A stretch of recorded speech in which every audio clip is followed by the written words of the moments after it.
Puluhan stan sekolah menengah kejuruan menampilkan stan dan karya mereka dalam Educational Fest yang digelar di Malang Creative Center. Pameran ini menampilkan stan dan karya dari sekolah menengah kejuruan bagi para siswa SMP. Ketua Pelaksana Haryono mengatakan bahwa pameran ini merupakan upaya untuk mengenalkan sekolah menengah kejuruan kepada para siswa SMP. Dengan pameran mereka dapat bertanya dan memilih sekolah yang sesuai dengan minat dan bakat mereka.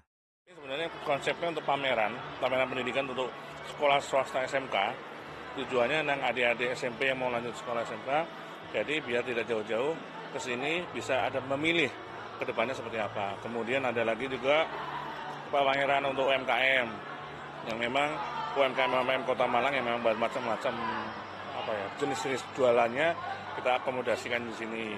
Terakhir juga kita ada namanya festival tari tradisional. Jadi mana nanti kedepannya juga ini pun pameran ini ada pendidikan dan juga kita mengembangkan kesenian tradisional. Seperti itu. Lalu mengapa alasan Bapak memilih kenapa harus SMK swasta yang ada di sini? Sebenarnya harapan saya bisa sekolah SMA maupun SMK swasta. Tapi kemarin kita koordinasi masih SMK swasta di Kota Malang. Harapan saya juga maupun negeri swasta kita kumpulkan jadi satu. Tapi sebagian besar memang rata-rata yang kesulitan untuk mendapatkan siswa itu dari SMK swasta. Seperti itu gambarannya.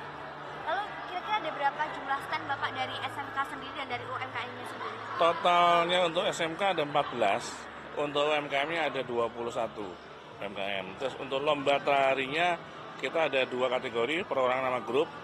Grupnya sudah ada 26 orang peserta, lalu yang untuk perorangan ada kurang lebih 10 peserta. Pameran ini menjadi ajang unjuk kemampuan bagi siswa SMK dari berbagai daerah untuk menarik minat calon siswa baru.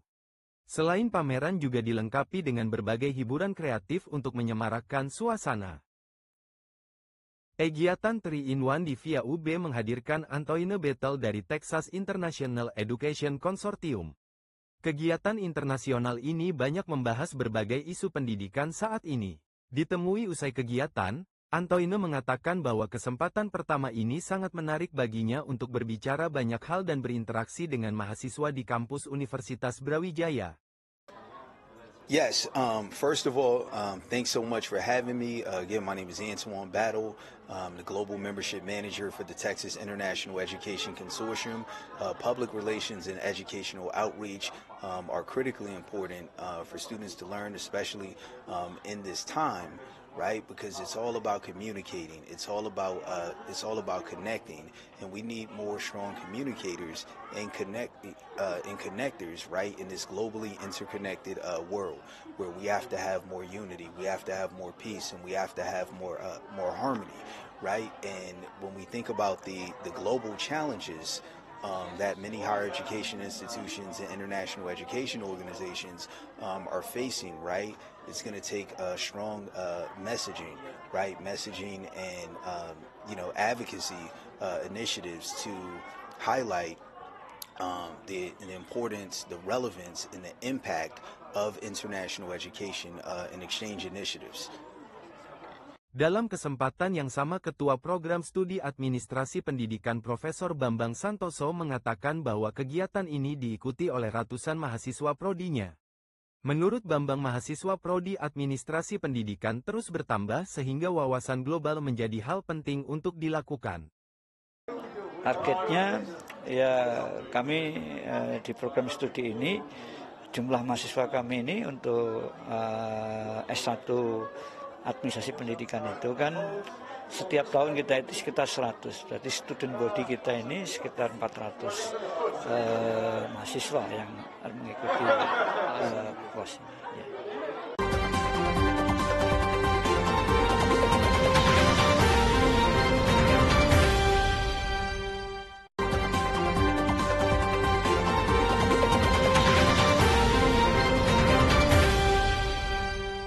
Universitas Hasanuddin memanfaatkan teknologi canggih dalam pelaksanaan ujian tulis berbasis komputer atau UTBK 2025.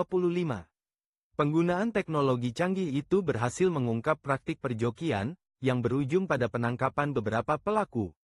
Rektor Universitas Hasanuddin, Profesor Jamaluddin Jompa, menegaskan jika pihaknya kini memiliki signal jammer yang tidak memungkinkan lagi komunikasi keluar, serta pengawas lapangan. Hal tersebut disampaikan beliau menjelaskan langkah antisipasi kecurangan dalam seleksi penerimaan mahasiswa baru. Jadi kan kita belajar dari berbagai kecurangan sebelumnya ya.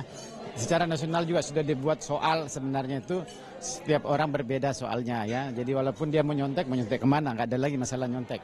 Tapi kan dulu ada misalnya menggunakan kamera melihat sehingga dia menggunakan alat komunikasi yang sangat canggih sehingga tidak kelihatan. Nah sekarang kita punya signal jammer yang tidak memungkinkan lagi untuk komunikasi keluar. Walaupun pengawas juga bermasalah karena sinyal kita pun bermasalah ya. Tapi itu lebih bagus dibandingkan dengan membuka peluang untuk ada kecurangan. Di samping macam-macam ya. Seluruh alat yang kita bisa gunakan termasuk menggunakan CCTV, menggunakan pengawas di lapangan, semua kita lakukan. Tapi dengan catatan bahwa tidak mengintimidasi peserta. Sehingga kenyamanan peserta masih tetap terjaga, privasi tetap terjaga. Bahkan kondisi kesehatannya juga kita pantau. Kalau ada misalnya yang kurang sehat, kita selalu standby untuk memastikan proses ini berjalan dengan baik. Sehingga anak-anak kita bisa ujian dengan nyaman, tenang, dan juga dengan perasaan yang tidak terintimidasi. Terbongkarnya kasus perjokian ini diungkapkan oleh Kepala Bidang Humas Unhas, Ishak Rahman Sip MSI, dalam jumpa pers di Hotel Unhas, Senin tanggal 5 Mei tahun 2025. Ishak menjelaskan bahwa dari hasil pengawasan, ditemukan 2 peserta yang terbukti digantikan oleh joki dan 2 peserta lainnya masih dalam tahap penyelidikan. Rektor Jamaluddin Jompa sebelumnya menuturkan jika Unhas telah belajar dari kekurangan pelaksanaan UTBK sebelumnya, termasuk modus kecurangan menggunakan alat komunikasi canggih yang tersembunyi. Penerapan signal jammer dan pengawasan CCTV menjadi langkah preventif yang efektif. Rektor Unhas tegas menyebut jika Unhas tidak akan mentolerir kecurangan, bukan hanya dengan membatalkan kelulusan calon mahasiswa, namun juga pihak sekolah disanksi selama 2 tahun. Dari Makassar, Tim Liputan Unhas TV.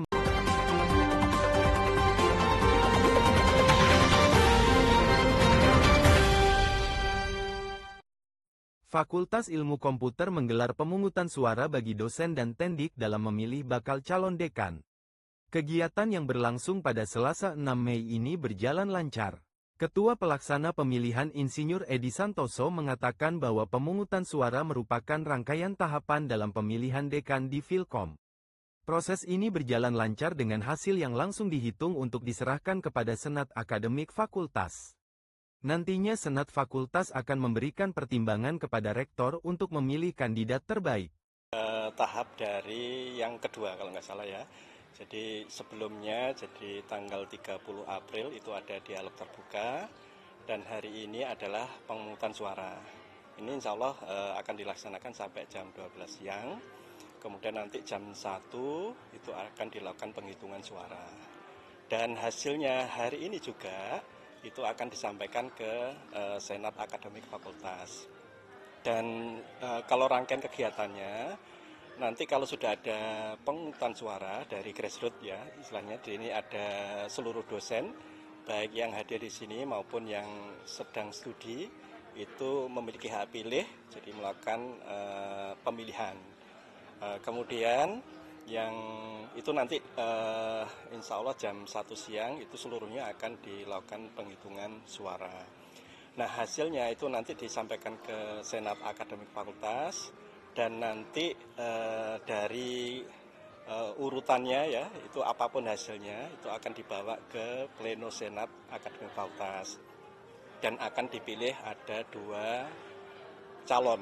Sekarang kan bakal calon, jadi nanti akan dipilih menjadi 2 calon dekan Fakultas Ilmu Komputer periode 2025 sampai 2030. Dari 2 calon nanti itu ya mungkin sebagaimana yang kita tahu itu akan ditentukan oleh Pak Rektor. Dan rangkaian pemilihan dekan di Filkom UB ini sudah berjalan sejak bulan lalu dengan berbagai tahapan sesuai dengan peraturan Rektor mengenai tata cara pemilihan dekan fakultas.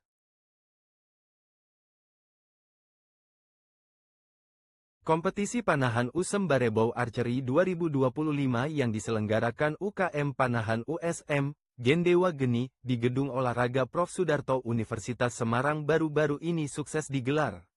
Kegiatan secara simbolis dibuka dengan melesatkan anak panah oleh Wakil Rektor Bidang Kemahasiswaan dan Alumni USM Dr. Muhammad Junaidi CMH didampingi oleh Pembina UKM Panahan USM Susanto M.Com. Kegiatan perlombaan panahan ini digelar pertama kali dengan tema Barebow, Kekuatan, Fokus, dan Sportivitas. Dr. Muhammad Junaidi CMH dalam sambutannya memberikan apresiasi kepada seluruh pihak yang ikut serta dalam pelaksanaan USM Barebow Archery 2025 ini. Olahraga panahan bukan hanya sekedar olahraga fisik, tetapi juga berlatih mental, karena dibutuhkan konsentrasi, ketenangan, dan integritas yang tinggi. Ketua Umum UKM Panahan USM Rini Widyastuti mengungkapkan kompetisi ini selain untuk memperkenalkan UKM Panahan USM Gendewa Geni ke masyarakat, juga untuk menarik minat dari para pelajar SMA yang ingin melanjutkan studi di USM melalui jalur pendaftaran atlet beasiswa prestasi non-akademik. USM Barebow Archery 2025 diikuti sebanyak 55 peserta individu, mixed team, 9 klub dan tercatat 3 klub dari Undip, Universitas Harapan Bangsa dan USM. Unit Kegiatan Mahasiswa Sepak Bola Unhas menggelar kegiatan Unhas Cup 2025 di lapangan sepak bola kampus Unhas Tamalan Rea, mulai Senin tanggal 5 Mei hingga tanggal 26 Mei tahun 2025. Tahun ini Unhas Cup 2025 mengusung tema, Beyond Limits, Achieve Greatness with Integrity. Turnamen ini menggunakan babak penyisihan grup, dengan para peserta berasal dari Fakultas Ekonomi Bisnis, Teknik, Kedokteran, Hukum, FISIP, Fakultas MIPA, Pertanian, Peternakan, FPIK, Fakultas Farmasi, Fakultas Kesehatan Masyarakat, FKG, Fakultas Keperawatan, FIB dan Fakultas Kehutanan. Gubernur Sulawesi Selatan, Andi Sudirman Sulaiman hadir pada acara pembukaan bersama Rektor Universitas Hasanuddin, Profesor Jamaluddin Jompa, Wakil Rektor Bidang Kemitraan Inovasi Kewirausahaan dan Bisnis Unhas, Profesor Adi Maula. Andi Sudirman Sulaiman berharap kegiatan ini mendorong masyarakat dan mahasiswa dapat memperkuat pola kehidupan sehat. Ya, kita mendukung dengan datang, kemudian bagaimana bercengkerama dengan anak-anak, adik-adik kita, memberikan semangat untuk bertanding nanti sportif ya. Dan harapan kita dengan ini bisa membudayakan pola hidup sehat paling utama. Yang kedua tentu keakraban antar fakultas. Dan terakhir mungkin kalau ada nanti talenta-talenta nanti bisa dikembangkan lebih jauh lagi nanti ya. Rektor Unhas mengapresiasi kehadiran Gubernur Sulsel, dan berharap kedepannya dapat menjalin kerjasama yang lebih baik dan erat lagi antara pemerintah dan universitas. Pertama saya ucapkan terima kasih dan suatu kebanggaan yang luar biasa bagi kami di Unhas dikunjungi Pak Gubernur di lapangan sepak bola dan ikut bertanding sepak bola tadi. Walaupun saya terlambat tapi saya saksikan secara langsung. Mudah-mudahan ini pertanda bahwa pemerintah daerah kemudian rektor insya Allah akan selalu bersama dengan anak-anak kita yang siap untuk memperkuat kapasitas olahraga sekaligus silaturahim sehingga sehat jasmani dan rohani insya Allah ke depan. Para juara dalam turnamen ini akan mendapatkan hadiah berupa uang pembinaan dengan rincian juara 1 Unhas Cup 2025 akan mendapatkan uang pembinaan sebesar Rp6 juta, juara 25 mendapat Rp1 dan juara 3 mendapatkan Rp4 juta. Dari Makassar, Tim Liputan Unhas TV melaporkan untuk UBTV.